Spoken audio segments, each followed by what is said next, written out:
ഈശോ മിശിഹായ്ക്ക് സ്തുതിയായിരിക്കട്ടെ. പ്രിയപ്പെട്ട സഹോദരങ്ങളെ, ഞാൻ ഷിബു ജെയിംസ്. സാമീഡിയ എന്ന നമ്മുടെ യൂട്യൂബ് ചാനലിലേക്ക് എല്ലാ സുഹൃത്തുക്കൾക്കും സ്വാഗതം. 2025 ലോഗോസിന്റെ പഠനമാണ് ഈ ചാനലിലൂടെ നടത്തപ്പെടുന്നത്. ഇത് ചോദ്യോത്തരങ്ങളുടെ 4ാമത്തെ വീഡിയോയാണ്. ന്യായാധിപന്മാർ 11, 12, 13 അധ്യായങ്ങൾ അപ്ലോഡ് ചെയ്യപ്പെട്ടു കഴിഞ്ഞു. ഇത് 14ാം അധ്യായത്തിൻ്റെ ചോദ്യോത്തരങ്ങളാണ്.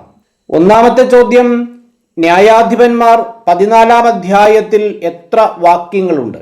20. ചോദ്യം 2, ന്യായാധിപന്മാർ അധ്യായം 14 ഏക തലക്കെട്ട് സാംസന്റെ വിവാഹം. 3, സാംസൺ എവിടെ പോയപ്പോൾ അവിടെ വച്ച് ഒരു ഫിലിസ്ത്യ യുവതിയെ കണ്ടു എന്നാണ് ന്യായാധിപന്മാർ 14ാം അധ്യായം തുടങ്ങുമ്പോൾ പറഞ്ഞിരിക്കുന്നത്? തിമ്നായിൽ. 4, സാംസൺ തിമ്നായിൽ വച്ച് ആരെയാണ് കണ്ടത്? ഒരു ഫിലിസ്ത്യ യുവതിയെ.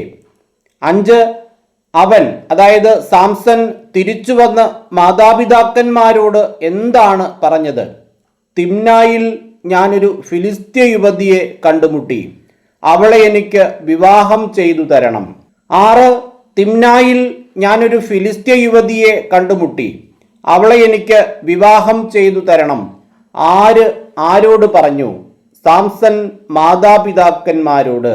ചോദ്യം 7, ആരെ തനിക്ക് വിവാഹം ചെയ്തു തരണം എന്നാണ് സാംസൺ മാതാപിതാക്കന്മാരോട് പറഞ്ഞത്?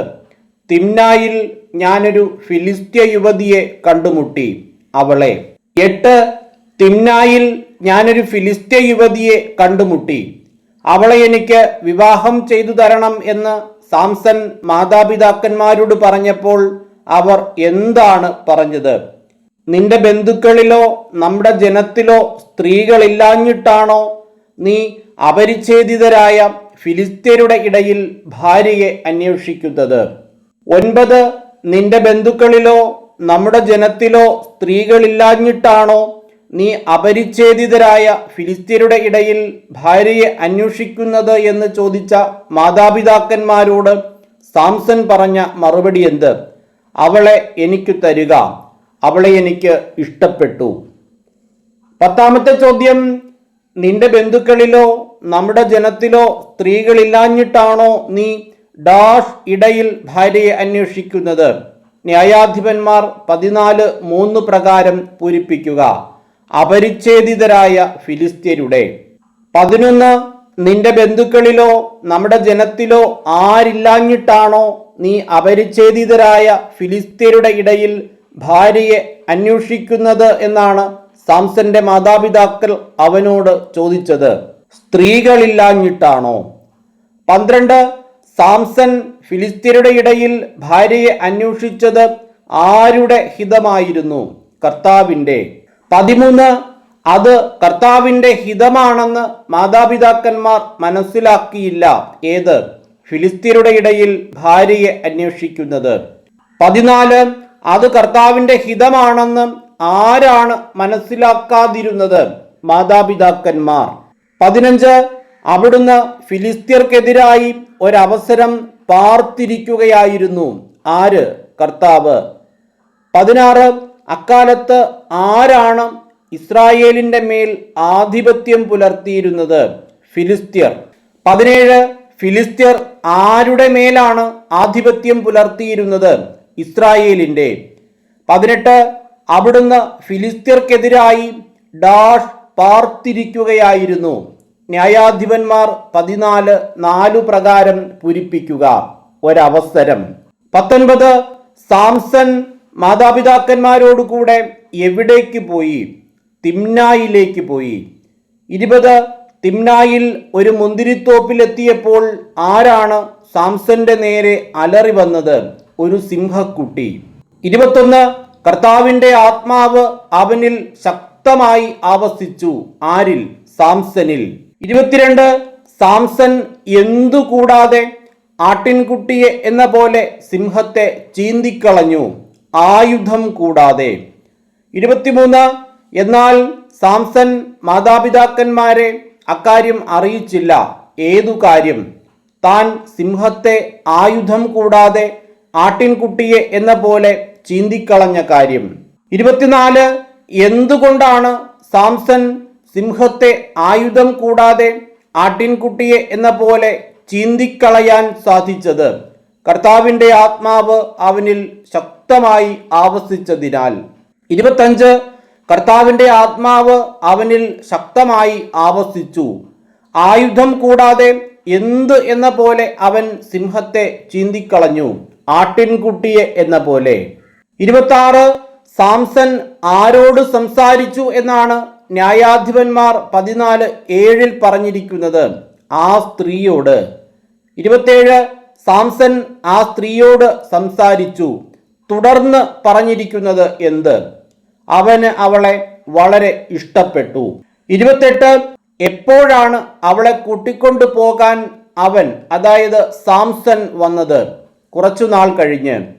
29 കുറച്ചുനാൾ കഴിഞ്ഞ് അവളെ കൂട്ടിക്കൊണ്ടു പോകാൻ വന്നപ്പോൾ വഴിമധ്യേ അവൻ എന്ത് കാണാനാണ് തിരിഞ്ഞത്? ആ സിംഹത്തിന്റെ ഉടൽ. 30 ആ സിംഹത്തിന്റെ ഉടൽ കാണാൻ വഴിമധ്യേ തിരിഞ്ഞ അവൻ കണ്ടതെന്ത്? സിംഹത്തിന്റെ ശരീരത്തിൽ ഒരു തേൻകൂട്. 31 സിംഹത്തിന്റെ ശരീരത്തിൽ കണ്ട തേൻകൂട് അവൻ എന്തു ചെയ്തു? അടർത്തിയെടുത്ത് ഭക്ഷിച്ചു. 32 സിംഹത്തിന്റെ ശരീരത്തിൽ കണ്ട തേൻകൂട് അടർത്തിയെടുത്ത് ഭക്ഷിച്ചുകൊണ്ട് അവൻ ആരുടെ അടുത്താണ് എത്തിയത്? മാതാപിതാക്കന്മാരുടെ.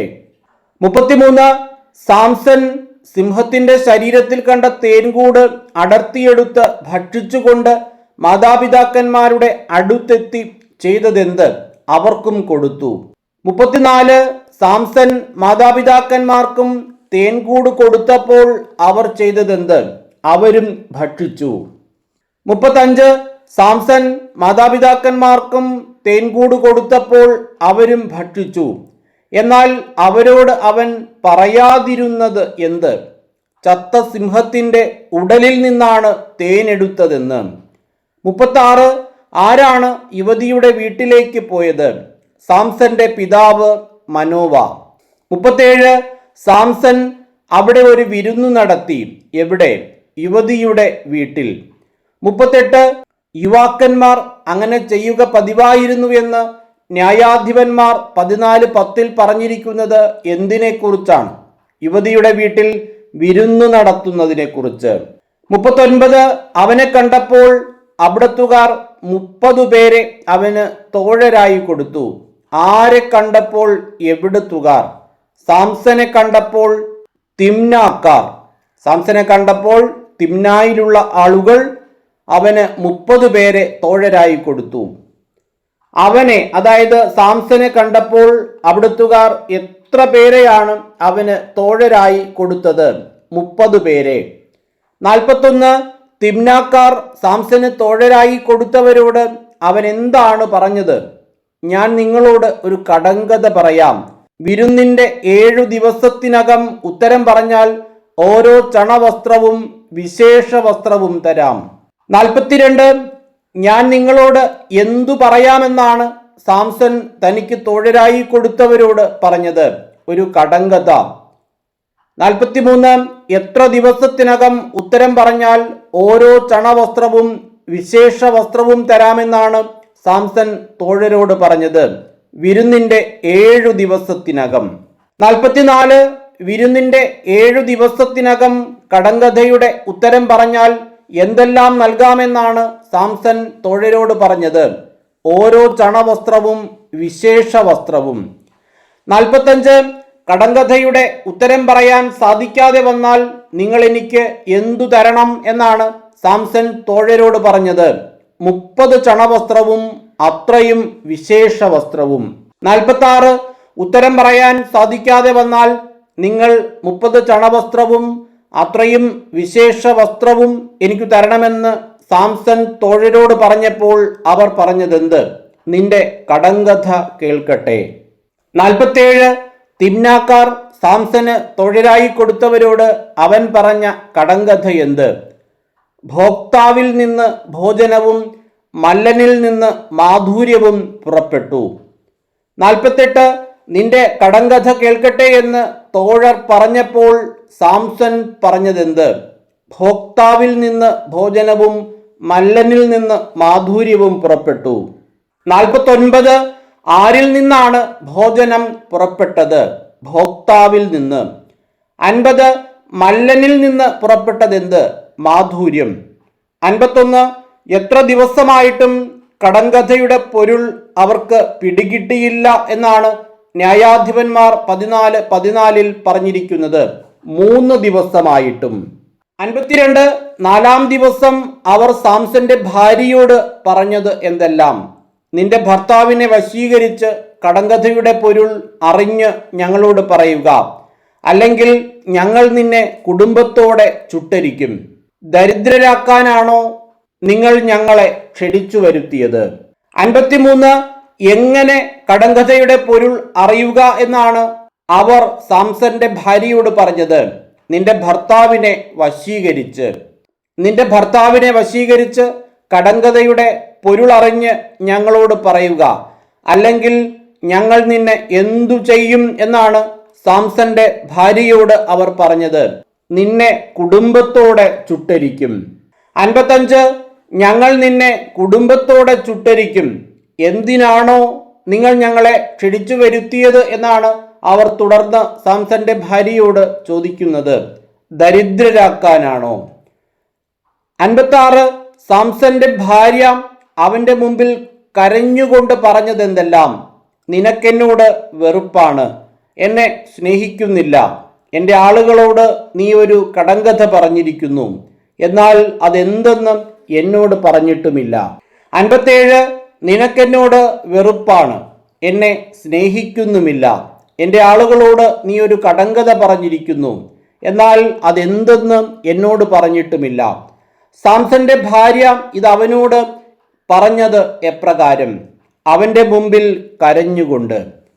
58 നിനക്കെന്നോട് എന്താണ് എന്നാണ് സാംസന്റെ ഭാര്യ അവന്റെ മുമ്പിൽ കരഞ്ഞുകൊണ്ട് പറയുന്നത്? വെറുപ്പാണ്. 59 നീ എന്നെ എന്തു ചെയ്യുന്നില്ല എന്നാണ് സാംസന്റെ ഭാര്യ അവന്റെ മുമ്പിൽ കരഞ്ഞുകൊണ്ട് പറയുന്നത്? സ്നേഹിക്കുന്നില്ല. 60 നിനക്കെന്നോട് വെറുപ്പാണ്, എന്നെ സ്നേഹിക്കുന്നുമില്ല എന്ന് സാംസന്റെ ഭാര്യ അവനോട് പറയാൻ കാരണമെന്ത്? എൻ്റെ ആളുകളോട് നീ ഒരു കടങ്കഥ പറഞ്ഞിരിക്കുന്നു, എന്നാൽ അതെന്തെന്ന് എന്നോട് പറയുന്നുമില്ല. അതുകൊണ്ട്. 61 എൻ്റെ ആളുകളോട് നീ ഒരു കടങ്കഥ പറഞ്ഞിരിക്കുന്നു, അതെന്തെന്ന് എന്നോട് പറഞ്ഞിട്ടുമില്ല എന്ന് സാംസന്റെ ഭാര്യ പറഞ്ഞപ്പോൾ അവൻ അവളോട് പറഞ്ഞ മറുപടി എന്ത്? എൻ്റെ മാതാപിതാക്കന്മാരോട് പോലും ഞാനത് പറഞ്ഞിട്ടില്ല, പിന്നെ അത് നിന്നോട് പറയുമോ? 62 തൻ്റെ ആരോട് പോലും താൻ അത് പറഞ്ഞിട്ടില്ല എന്നാണ് സാംസൺ കടങ്കഥയെക്കുറിച്ച് ഭാര്യയോട് പറയുന്നത്, മാതാപിതാക്കന്മാരോട് പോലും. 63 എത്രാം ദിവസം വരെ അവൾ അവനോട് കേണു ചോദിച്ചു എന്നാണ് ന്യായാധിപന്മാർ 14:17 പറഞ്ഞിരിക്കുന്നത്. വിരുന്ന് അവസാനിക്കുന്ന 7-ാം ദിവസം വരെ. 64 എത്രാം ദിവസമാണ് വിരുന്ന് അവസാനിക്കുന്നത്? 7-ാം ദിവസം. 65 എന്തു നിമിത്തമാണ് അവൻ അവൾക്ക് അത് വെളിപ്പെടുത്തിയത്? അവളുടെ നിർബന്ധം മൂലം. 66 അവളുടെ നിർബന്ധം മൂലം അവൻ അവൾക്ക് അത് വെളിപ്പെടുത്തിയപ്പോൾ അവൾ ചെയ്തതെന്ത്? അവളത് തൻ്റെ ആളുകളോട് പറഞ്ഞു. 67 7-ാം ദിവസം സൂര്യാസ്തമയത്തിന് മുമ്പ് പട്ടണവാസികൾ വന്ന് അവനോട് പറഞ്ഞതെന്ത്? തേനിനേക്കാൾ മാധുര്യമുള്ളതെന്ത്? സിംഹത്തേക്കാൾ കരുത്തുള്ളതാര്? 68 എത്രാം ദിവസമാണ് പട്ടണവാസികൾ കടങ്കഥയുടെ ഉത്തരം സാംസനോട് പറഞ്ഞത്? 7-ാം ദിവസം. 69 7-ാം ദിവസം എപ്പോഴാണ് പട്ടണവാസികൾ സാംസനോട് കടങ്കഥയുടെ ഉത്തരം പറഞ്ഞത്? സൂര്യാസ്തമയത്തിന് മുമ്പ്. 70 തേനിനേക്കാൾ മാധുര്യമുള്ളത് എന്ത്? സിംഹത്തേക്കാൾ കരുത്തുള്ളത് ആര്? എന്ന് പട്ടണവാസികൾ സാംസനോട് കടങ്കഥയുടെ ഉത്തരമായി പറഞ്ഞപ്പോൾ അവൻ പറഞ്ഞതെന്ത്? എൻ്റെ പശുക്കിടാവിനെ കൊണ്ട് ഉഴുതില്ലായിരുന്നുവെങ്കിൽ കടങ്കഥയുടെ സാരം നിങ്ങൾ മനസ്സിലാക്കുകയില്ലായിരുന്നു. 71-ാമത്തെ ചോദ്യം. തൻ്റെ ഭാര്യയെക്കുറിച്ച് പറയുമ്പോൾ സാംസൺ ഉപയോഗിക്കുന്ന പദം എന്ത്? പശുക്കിടാവ്. 72 എൻ്റെ പശുക്കിടാവിനെ കൊണ്ട് ഉഴുതില്ലായിരുന്നെങ്കിൽ എന്ത് നിങ്ങൾ മനസ്സിലാക്കുകയില്ലായിരുന്നു എന്നാണ് സാംസൺ പട്ടണവാസികളോട് പറഞ്ഞത്. കടങ്കഥയുടെ സാരം. 73 ആരാണ് അവന്റെ മേൽ, അതായത് സാംസന്റെ മേൽ ശക്തിയോടെ വന്നത്? കർത്താവിന്റെ ആത്മാവ്. 74 കർത്താവിന്റെ ആത്മാവ് അവന്റെ മേൽ ശക്തിയോടെ വന്നപ്പോൾ അവൻ ചെയ്തതെന്ത്? അഷ്കലോണിൽ ചെന്ന് പട്ടണത്തിലെ 30 പേരെ കൊന്ന് കൊള്ളയടിച്ച് കടങ്കഥയുടെ സാരം പറഞ്ഞവർക്ക് വിശേഷ വസ്ത്രങ്ങൾ കൊടുത്തു. 75 സാംസൺ എവിടെ ചെന്നാണ് 30 പേരെ കൊന്ന് കൊള്ളയടിച്ച് കടങ്കഥയുടെ സാരം പറഞ്ഞവർക്ക് വിശേഷ വസ്ത്രങ്ങൾ കൊടുത്തത്? അഷ്കലോണിൽ. 76 സാംസൺ അഷ്കലോണിൽ ചെന്ന് പട്ടണത്തിലെ എത്ര പേരെ കൊന്ന് കൊള്ളയടിച്ചാണ് കടങ്കഥയുടെ സാരം പറഞ്ഞവർക്ക് വിശേഷ വസ്ത്രങ്ങൾ കൊടുത്തത്? 30 പേരെ. 77 അഷ്കലോണിൽ ചെന്ന് പട്ടണത്തിലെ 30 പേരെ കൊന്ന് കൊള്ളയടിച്ച് കടങ്കഥയുടെ സാരം പറഞ്ഞവർക്ക് സാംസൺ കൊടുത്തതെന്ത്? വിശേഷ വസ്ത്രങ്ങൾ. 77 അഷ്കലോണിൽ ചെന്ന് പട്ടണത്തിലെ 30 പേരെ കൊന്ന് കൊള്ളയടിച്ച് സാംസൺ വിശേഷ വസ്ത്രങ്ങൾ കൊടുത്തത് ആർക്ക്? കടങ്കഥയുടെ സാരം പറഞ്ഞവർക്ക്. 78 കടങ്കഥയുടെ ഉത്തരം പറഞ്ഞാൽ നൽകാമെന്നു പറഞ്ഞപ്പോൾ വാഗ്ദാനം ചെയ്ത ഒരു വസ്തു കടങ്കഥയുടെ സാരം പറഞ്ഞു കഴിഞ്ഞപ്പോൾ സാംസൺ നൽകുന്നതായി പറയുന്നില്ല. അതെന്ത്? ഓരോ ചണവസ്ത്രം. 79 കടങ്കഥയുടെ സാരം പറഞ്ഞവർക്ക് വിശേഷ വസ്ത്രങ്ങൾ കൊടുത്ത ശേഷം കോപാക്രാന്തനായി സാംസൺ എവിടേക്കാണ് പോയത്? തൻ്റെ പിതാവിൻ്റെ ഭവനത്തിലേക്ക്. 80 സാംസൺ എങ്ങനെയാണ് തൻ്റെ പിതാവിൻ്റെ ഭവനത്തിലേക്ക് പോയത്? കോപാക്രാന്തനായി. 81 സാംസന്റെ ഭാര്യ ആരുടെ ഭാര്യയായി എന്നാണ് ന്യായാധിപന്മാർ 14:20 പറഞ്ഞിരിക്കുന്നത്? അവന്റെ മണവാളത്തോഴന്റെ. 82 ആരാണ് അവന്റെ മണവാളത്തോഴന്റെ ഭാര്യയായത്? സാംസന്റെ ഭാര്യ. 83 കർത്താവിന്റെ ആത്മാവ് സാംസന്റെ മേൽ ശക്തിയോടെ ആവസിച്ചു വന്നു എന്നിങ്ങനെ പറഞ്ഞിരിക്കുന്ന വാക്യങ്ങൾ ഏവ? സന്ദർഭങ്ങൾ മനസ്സിലാക്കുക. 14:6, 14:19. 14:6 പറയുന്നത് ഒരു സിംഹക്കുട്ടി അവന്റെ നേരെ അലറി വന്നപ്പോൾ. 14:19 പറയുന്നത് പട്ടണവാസികൾ തൻ്റെ ഭാര്യയെ സ്വാധീനിച്ച് കടങ്കഥയുടെ സാരം പറഞ്ഞപ്പോൾ. 84 ന്യായാധിപന്മാർ 14-ാം അധ്യായത്തിൽ ഉപമിക്കാനായി ഉപയോഗിച്ചിരിക്കുന്ന മൃഗങ്ങൾ ഏവ? അവ രേഖപ്പെടുത്തിയിരിക്കുന്ന വാക്യങ്ങൾ ഏവ? ആട്ടിൻകുട്ടി, പശുക്കിടാവ്. ആട്ടിൻകുട്ടി വാക്യം 6, പശുക്കിടാവ് വാക്യം 18. ഇങ്ങനെ 84 ചോദ്യങ്ങളാണ് ന്യായാധിപന്മാർ 14-ാം അധ്യായത്തിൽ നിന്ന് തയ്യാറാക്കിയിട്ടുള്ളത്. തുടർന്നുള്ള വീഡിയോസ് എത്രയും വേഗം അപ്ലോഡ് ചെയ്യുന്നതായിരിക്കും. നമുക്ക് നന്നായി വചനം പഠിക്കാം. എല്ലാവർക്കും എല്ലാവിധമായ നന്മകളും അനുഗ്രഹങ്ങളും ഉണ്ടാകട്ടെ എന്ന് ആശംസിച്ചുകൊണ്ട് പ്രാർത്ഥിച്ചുകൊണ്ട് നിർത്തുന്നു. നന്ദി.